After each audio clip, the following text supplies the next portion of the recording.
Hi hello नमस्कार मित्रमैत्रिणींनो, मी संध्या तुम्हा सर्वांचं स्वागत करते साफसफाईच्या आजच्या आपल्या नवीन पॉडकास्टमध्ये. चला तर मग मंडळी, जास्त वेळ वाया न घालवता सुरुवात करूयात आजच्या आपल्या चर्चेला. मंडळी, आज आपण बोलणार आहोत एका रंग बदलणाऱ्या सरड्याबद्दल. समजलं नाही ना तुम्हाला? अहो, खूप श्रीमंत आणि मोठ्या यूट्यूबर असणाऱ्या वहिनीबाईबद्दल बोलतेय मी. किती रंग बदलते ही बाई ना, हिचं हिलाच कळेना. तर सरडा पण हिच्यासमोर ना फिका पडतोय. म्हणजे यूट्यूबवर आली कशासाठी? न्याय मागायला. आणि आत्ता ना जातीवादाचं कार्ड खेळते, विक्टिम कार्ड प्ले करते. जसं ह्या बाईने चॅनल ओपन केलं ना, तसं कुठली ना कुठली कॉन्ट्रोवर्सी ही बाई क्रिएट करतच आहे आणि डॉलर छापतच आहे. म्हणजे कॉन्ट्रोवर्सी क्रिएट करायची आणि डॉलर छापायचे. ह्याला बोलायचं घरातल्यांची इज्जत काढायची आणि डॉलर छापायची. पहिल्यांदा स्वतःच्या सख्या नंदेबद्दल नको नको ते बोलली. मला न्याय पाहिजे, मला माझी बाजू मांडायची, खरं बोलायचे, मी खरं सत्य बाहेर आणणार, लोकांचे खरे चेहरे मी जगासमोर आणणार, ह्याव त्याव त्याव त्याव त्याव असं बोलत बोलत पहिली कॉन्ट्रोवर्सी सक्सेसफुली क्रिएट केली आणि सबस्क्रायबर्स कमवले. आणि हे सगळं होत नाही तोपर्यंत लगेच आली आणि व्हिडिओ डिलीट करून गेली. आणि तिथंच तिने दुसरी कॉन्ट्रोवर्सी क्रिएट केली की बघा, माझ्या व्हिडिओवरती प्रायव्हसी कंप्लेंट येते, लोक मला प्रायव्हसी कंप्लेंट टाकतायत असं म्हणत प्रायव्हसी कंप्लेंटची दुसरी कॉन्ट्रोवर्सी क्रिएट केली आणि लोकांची सिंपती मिळवली. आणि त्या वांगेवालीबद्दल लोकांच्या मनात विष कालवलं आणि तिला वाईट ठरवलं. आणि स्वतः मात्र सभ्य गरीब गाय बनून लोकांना उल्लू बनवत राहिली. आणि ती नग अजूनही तेच करते. हे होत नाही तोपर्यंत माझ्या डॅश डॅशला असं बोलली, त्याच्या तोंडावर दारच बंद केलं, असं बोलून हुंदके देत देत नाटक केलं आणि डॉलरची छपाई केली आणि चॅनल मोठा केला. हे सगळं संपत नाही तोपर्यंत आली लगेच स्वतःच्या आईवडिलांची इज्जत विकायला आणि मांडल्या सगळ्या प्रायव्हेट गोष्टी सोशल मीडियावरती, असं म्हणत की माझ्या यूट्यूब फॅमिलीपासून मला काही लपवायचं नाही. अरे सरडीने, तुला विचारलंच कुणी होतं ग तुझ्या घरातल्या गोष्टी? तुझ्या वडिलांची किती लग्न झालेत किंवा तुम्ही त्यांच्या एवढ्या म्हातारपणात दुसरं लग्न का लावून दिलं, असं तसं तुला कोण विचारतं ग तुझ्या ह्यासल्या पर्सनल गोष्टी? पैशासाठी स्वतः सगळ्या गोष्टी जगासमोर उघड्या करायच्या आणि दुसऱ्यांना म्हणायचं की ह्यांना रोस्ट करू नका, त्यांना रोस्ट करू नका, तुम्हाला काय पैसे पाहिजेत ना तर मी देते. अगं बाई, तुझे स्वतःचे खायचे वांदे होते आणि आहेत सुद्धा, आणि स्वतः त्याच्यामुळे ते यूट्यूबवरती आलेस आणि कॉन्ट्रोवर्सी क्रिएट करून विक्टिम कार्ड खेळून स्वतःचा चॅनल मोठा केलास आणि पैसा कमवलास. आणि लोकांना म्हणते तुम्हाला काय पैसा पाहिजे का? तुम्हाला काय पाहिजे ग? तुला काय पाहिजे? लोकांना काय पाहिजे हे त्यांचं ते बघतील. तू काय मोठी जहागीरदार लागून गेलीस का ग? हरिश्चंद्र कुठली? स्वतः एक नंबरची मेलोड्रामा क्वीन आहे, त्या क्वीनला सुद्धा मागं पाठवायला लागलीस तू. एवढी मोठी नाटकं करतीस. विक्टिम कार्ड खेळायचं, कॉन्ट्रोवर्सी क्रिएट करायची आणि पैसा कमवायचा आणि वरतून लोकांना म्हणायचं तुम्हाला पैसा पाहिजे का, माझ्याकडे या. स्वतःचं घर भर आधी निघाली दुसऱ्यांना पैसे द्यायला. स्वतःच्या आपल्या बुडाखाली किती अंधार आहे ना ते बघायचं सोडून निघाली दुसऱ्यांच्या आईबापापर्यंत. तुला पहिली गोष्ट अधिकार कोणी दिलाय ग एका तिसऱ्या व्यक्तीच्या आईबापाला बोलायचा? स्वतःच्या जिवंत नसलेल्या आईबापाला विकून खाते तू आणि रोज तर लोकांचे आईबाप काढतेस का ग? अगं लाज वाटू दे तुला. काय ती भाषा आणि काय ते बोलणं. शी, अन्न कसं उतरतं ग तुझ्या घशाखाली? एवढं घाण बोलून एखाद्याला. ओ, मी तर विसरलेस, तू अन्न कुठे खातेस ना? तू रोज मुके प्राणी शिजवून जे खातेस, रोज ते आपलं मुके प्राणी शिजवून खाऊन खाऊन आहे ना तुझी बुद्धी भ्रष्ट झाली आहे.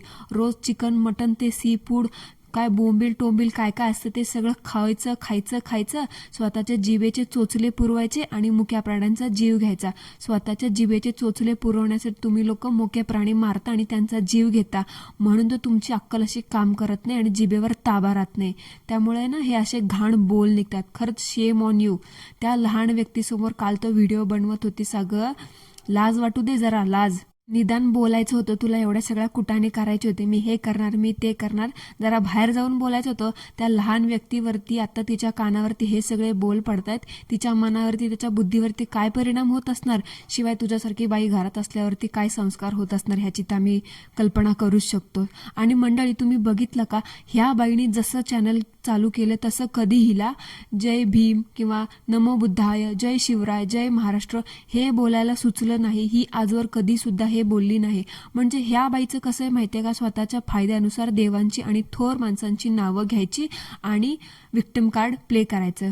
काल काय तर एका स्त्रीला फसवण्यासाठी त्या देवाच्या नावाचा वापर करत होती आणि म्हणत होती तुम्ही आमची ताकद बघितली नाही. अगं बाई, त्या थोर व्यक्तीच्या नावाची ताकद आहे ना आम्ही आज बघून आहोत.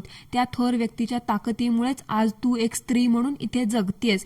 आज जर ती व्यक्ती नसती, तिने कायदे काढले नसते, स्त्रियांचं संरक्षण केलं नसतं, त्याच्यासाठी कायदे काढले नसते ना, तू झालं मी झालं, आपल्याला स्त्री म्हणून कोणी सुद्धा इथे ठेवलं नसतं. त्यामुळे स्वतःच्या फायद्यासाठी देवांचं महापुरुषांचं नाव आहे ना, त्याच्या नावाचा वापर तू करू नकोस, लोकांना फसवण्याचा प्रयत्न करू नकोस. त्या थोर व्यक्तीने दिलेली शिकवण लक्षात घे. लक्षात घे म्हणायला तुझ्या लक्षात असायला पाहिजे होती ना. आत्तापर्यंत तू त्या व्यक्तीच्या नावाचा वापर करत आलेलीस. बहुतेक तू हेच सगळं करून कित्येक तरी लोकांना फसवलेलं दिसते. कारण काल तू जे काही बोललीस ना त्याच्यावरून असंच दिसतंय की तू एवढ्या छोट्याशा गोष्टीला रोस्टिंगला तू पॉझिटिव्हली घेऊ शकत नाही, स्पोर्टिंगली घेऊ शकत नाही, आणि तिथे तू लगेच जातीवादाचं कार्ड प्ले करायला गेलीस. म्हणजे ह्याच्या आधी तुझ्या शेजारी कधी जरी भांडण झालं असेल ना, तू तिथे सुद्धा असंच जातीवादाचं कार्ड प्ले केलं असेल आणि त्यांना धमक्या दिल्या असतील की मी माझ्या जातीचा कसा वापर करू शकते, तुम्ही माझी पॉवर बघितले नाही.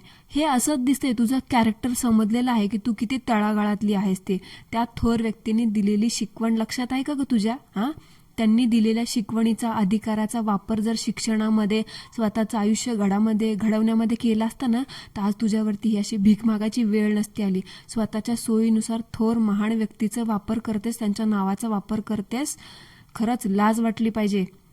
तुझ्यासारख्या लोकांमुळे पूर्ण समाज वाईट ठरला जातो. तुझ्यासारख्या एका नीच व्यक्तीमुळे ना पूर्ण कास्टला लोक जज करतात. ते लोक ना तुझ्यासारखी लोक पूर्ण समाज बदनाम करतात. तुझ्यासारख्या एका बाईमुळे पूर्ण समाजाला लोक बोलतात की बाबा ही बाई अशी असेल, ही त्याच कास्टमधली आहे, मग बाकीचे लोक पण असे असू शकतात. खरंच मंडळी, मी तुम्हाला रिक्वेस्ट करते, अशा मूर्ख बायकांमुळे, अनपढ बायकांमुळे पूर्ण समाजाला कधीही जज करू नका. कारण काय घाण किडीक असतात ह्यांच्यासारखे, जे छोट्या मोठ्या गोष्टीला ना जातीवादाचं कार्ड प्ले करतात. जरा ना ते चिकन मटन खाणं, मुख्य प्राणी खाणं शिजवून आहे ना जरा बंद कर. अन्न खावा, अन्न. गहू तांदूळ ज्वारी मिळतं ना, ते खा जरा. अक्कल येईल तुला आणि एका सुज्ञ माणसासारखी वागायला बोलायला शिकशील. तुझे असले हे सगळे उद्योग, ते कॉमेंट आणि कॉमेंटमधली भाषा, कॉन्ट्रोवर्सी, हे सगळं बघून समजले की तू किती तळागाळातली आहेस ते. आणि रोस्टिंगमुळे तुला एवढा त्रास होतो ना बाई, तर मग जा बस घोषामध्ये आणि बंद कर तुझं ते तमाशा लावलाय ना यूट्यूबवरती. ते स्वतःच्या आयुष्याची बारा तू वाजवलेतच, आणि निदान जरा तुझ्या घरातल्या त्या आईवडिलांना तरी ना, माणसं आहेत ना, त्यांना तरी जरा सुखाने 4 घास खाऊ दे. म्हातारपणात म्हणते त्यांना त्रास होईल, त्यांना रिॲक्शन करू नका, त्यांना रोस्ट करू नका. तू त्यांच्या घरातल्या पर्सनल गोष्टी त्यांच्या परवानगीशिवाय चव्हाट्यावरती मांडतेस, तेव्हा नाही का होत तुझ्या घरातल्या वयस्कर माणसांना त्रास? तू तुझ्या घरातल्या एवढ्या सगळ्या नाजूक गोष्टी यूट्यूबवरती सांगितलं, तेव्हा काय त्यांची परमिशन घेऊन सांगितली होतीस का? नाही ना. स्वतःच्या सोयीनुसार सगळ्या गोष्टी वागायच्या आणि नंतर दुसऱ्याला जज करायचं, बोलायचं ह्याला बोलू नका, त्याला बोलू नका. आधी स्वतः काय उद्योग करतेस ते बघ पहिले. आली मोठी शहाणी दुसऱ्यांना अक्कल शिकवायला. आणि बाई, कष्टाचं नाव तर ना तू घेऊच नकोस. बाई बोलते मंडळी, मी कष्ट करायला घाबरत नाही, मी खूप आयुष्यात प्रॉब्लेम फेस केलेत, मी खूप काही सहन केलंय, कष्ट करायला मी घाबरत नाही. हो का बाई? अशा बड्या ढेंग्यानं हाकण्यापेक्षा ती गोष्ट ना करण्याची बघ. कष्ट काय असतं ना हे तुला अजून कळालेलंच नाहीये. कष्ट करण्याची हिंमत तुझ्यामध्ये असते ना, तर यूट्यूबवरती येऊन असं दुसऱ्याचं नाव घेऊन, दुसऱ्याचे टॅग लावून चॅनल मोठं करत बसली नसतीस तू. एकतर यूट्यूबवरती यायचं, फालतू तसलं कॉन्ट्रोवर्सी क्रिएट करायची, नको त्या घरातल्या व्यक्तींना बोलायचं आणि वरतून म्हणायचं आम्ही काय कष्ट करायला घाबरत नाही का. बड्या नुसत्या डेंग्या हाकायच्या. एक म्हण आहे ना मंडळी, पोकळवासा न वाराजाई भासा, तसं ह्या बाईचे. आता ते एक्झॅक्टली म्हण मला आठवत नाहीये, तुम्हाला आठवली तर कॉमेंटमध्ये सांगा मला. यूट्यूबवरती यायचं, घरातली धुनी भांडी दाखवायची, घरातल्यांची इज्जत काढून छपाई करायची, आणि त्याला म्हणतात ही बाई मी कष्ट करते. तर बाई, त्याला कष्ट करणं नाही म्हणत, त्याला म्हणतात एक अबला आणि बिचारी नारी असण्याचं ना विक्टिम कार्ड खेळणं, जे तू पहिल्या दिवसापासून खेळतेस, ज्या दिवशीपासून तू यूट्यूबवरती आलेली आहेस. समजलं का? खूप त्रास सहन केलाय म्हणे मंडळी हिनी. शाळा शिकली असती ना तर आज ही वेळ हिच्यावरती आलीच नसती. दुसऱ्यांची भाषा काढते बाई ही. जरा स्वतः काय टाईप करते ना मूर्ख बाई, ते बघ. समोरच्याला सेंड करतेस ना त्याच्या अगोदर बघ आधी वाचून की स्वतः काय टाईप केलंस ते.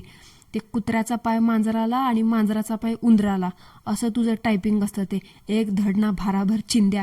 तुझ्यासारख्या लोकांनी आणि त्या धुनी भांडीवाल्याने यूट्यूबला ना पार खरंच थट्टा करून ठेवले. मी तर म्हणते खरंच माझी तर देवाकडे कळकळून प्रार्थना आहे, यूट्यूब आहे ना बंदच झालं पाहिजे. जसं ते टॉक्टिक बंद झालं ना तसं यूट्यूब जाईल ना तेव्हा ना माझ्या आत्म्याला लय शांती बसेल. तुम्हा लोकांचे बघा मग कसे वांदे होतात ते, मग बघ तुला कसं कष्ट करावं लागतंय ते, तेव्हा खरं तुला कष्टाची जाणीव होईल. ते आली मोठी शहाणी यूट्यूबवर ते धुणं भांडी दाखवती, 2 मगरमच्छ आसू गाळते आणि म्हणते मी खूप कष्ट करते.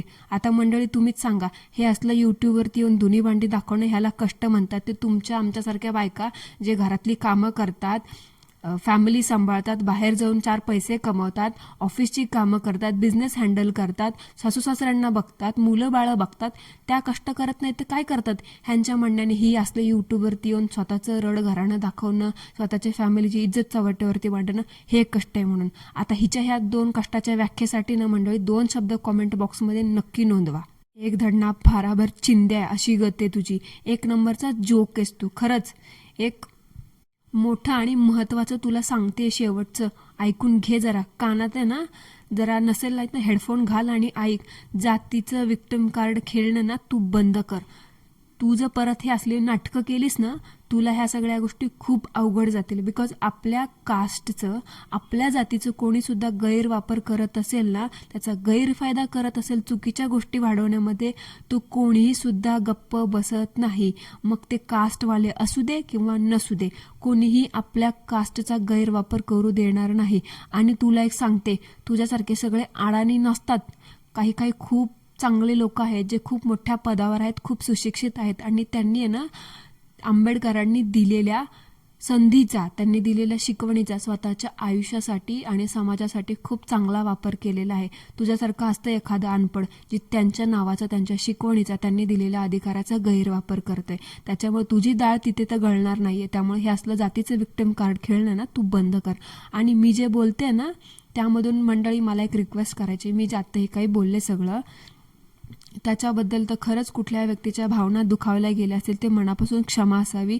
मी डॉक्टर बाबासाहेब आंबेडकरांचा खूप आदर करते. बिकॉज एक स्त्री म्हणून, एक मुलगी म्हणून या समाजात ताठमानेने जगण्याचा, काम करण्याचा, बोलण्याचा, स्पेशली शिक्षण घेण्याचा एक महिलेला अधिकार डॉक्टर बाबासाहेब आंबेडकरांमुळेच मिळालेला आहे. त्यामुळे माझ्या मनात त्यांच्याबद्दल प्रचंड आदर आहे. आणि कुठलीही व्यक्ती, मग ती त्या कास्टमधली असो किंवा नसो, त्या व्यक्तीच्या दिलेल्या अधिकाराचा, त्या व्यक्तीने दिलेल्या शिकवणीचा किंवा जातीचा गैरवापर केला असेल तर ते मला सहन होणार नाही. म्हणून मी हे सगळं बोलले. बिकॉज तुम्हाला तर माहिती आहे, आपण जेव्हा मुघलांच्या ह्याच्यामध्ये होतं, आपल्यावरती जेव्हा दुसऱ्या व्यक्तींचं राज्य होतं, तेव्हा ह्या थोर व्यक्तींनी किती सगळ्या गोष्टी सहन करून, किती त्रास करून आपल्याला एक अधिकार मिळवून दिलेला आहे. कारण तेव्हा आपल्याला माहिती आहे एका स्त्रीचा जन्मसुद्धा हे लोक ॲक्सेप्ट करत नव्हते. आणि डॉक्टर बाबासाहेब आंबेडकरांनी आणि त्यांच्यासोबत अजून असलेल्या थोर व्यक्तींमुळेच आज एका स्त्रीला आपल्या समाजात पुरुषाच्या खांद्याला खांदा लावून वागणूक मिळत आहे. ते फक्त आणि फक्त या थोर व्यक्तींमुळेच. नमो बुद्धाय, जय भीम, जय शिवराय, जय महाराष्ट्र. काय बोलण्यात चुकलं असेल मंडळी तर खरंच मनापासून माफी मागते मी. सो मंडळी, दॅट्स इट फॉर टुडे. मी कोणाच्या बोलता बोलता भावना दुखावल्या असतील तर अजून पुन्हा एकदा मनापासून माफी मागते. दॅट्स इट फॉर टुडे मंडळी. आय होप तुम्हाला आजचं आपलं पॉडकास्ट आवडलं असेल तर कॉमेंटमध्ये मला नक्की सांगा. नसेल आवडलं तरीसुद्धा कॉमेंटमध्ये सांगायला विसरू नका. भेटूया लवकरच एका नवीन चर्चेसोबत. तोपर्यंत ॲज ऑलवेज सर्वांनी काय करायचं